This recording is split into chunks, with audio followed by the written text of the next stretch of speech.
Republic day రోజు flag unfurling అంటాం. Flag hoisting కి ఫ్లాగ్ అన్ఫర్లింగ్ కి డిఫరెన్స్ ఏమి అంటే, ఫ్లాగ్ హాయిస్టింగ్ అంటే ఫ్లాగ్ ని కింద పెట్టి కింద నుంచి పైకి పంపిస్తాం. ఎప్పుడు? ఇండిపెండెన్స్ డే రోజు. ఎందుకంటే ఆ రోజు బ్రిటిషర్స్ మన దేశాన్ని వదిలేసి మనకి స్వాతంత్రం ఇచ్చారు. వాళ్ళ ఫ్లాగ్ ని కిందకి తిప్పి మన ఫ్లాగ్ ని పైకి ఎక్కిస్తాం. ఫ్లాగ్ హాయిస్టింగ్ అంటాం. కింద నుంచి ఫ్లాగ్ పైకి పంపిస్తాం, పైకి పంపించి ఫ్లాగ్ హాయిస్టింగ్ చేస్తాం.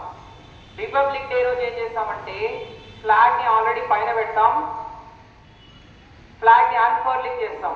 అంటే ఫ్లాగ్ ని తీస్తాం, పూర్తి స్వాతంత్రం వచ్చింది అని. ఇండిపెండెన్స్ డే, రిపబ్లిక్ డే ఇవన్నీ మనం జరుపుకుంటున్నాం. ఇవి జరుపుకునే 77 ఇయర్స్ నుంచి జరుపుకుంటున్నాం. దీని వెనకాల చాలా అంటే చాలా కష్టాలు పడిన వాళ్ళు ఉన్నారు. మనకి స్వాతంత్రం రావడానికి చాలా కష్టాలు పడిన వాళ్ళు ఉన్నారు.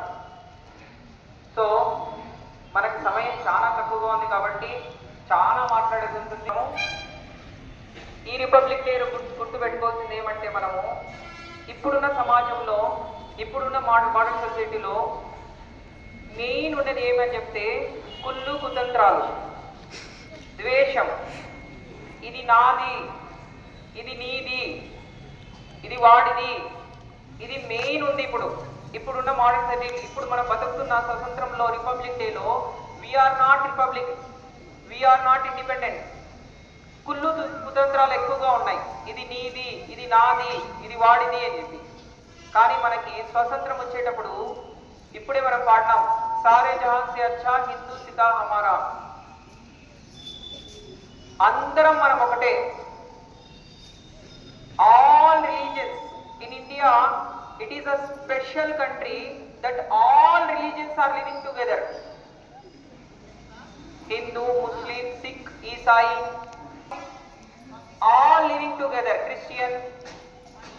సో మనం ఒకరిపైన ఒకరి ద్వేషం పెట్టుకోకుండా అందరం ఒకటే. అందరం, all the blood colour is red.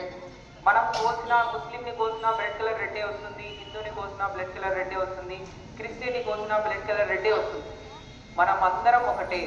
We should live in your country not a religion, as a human.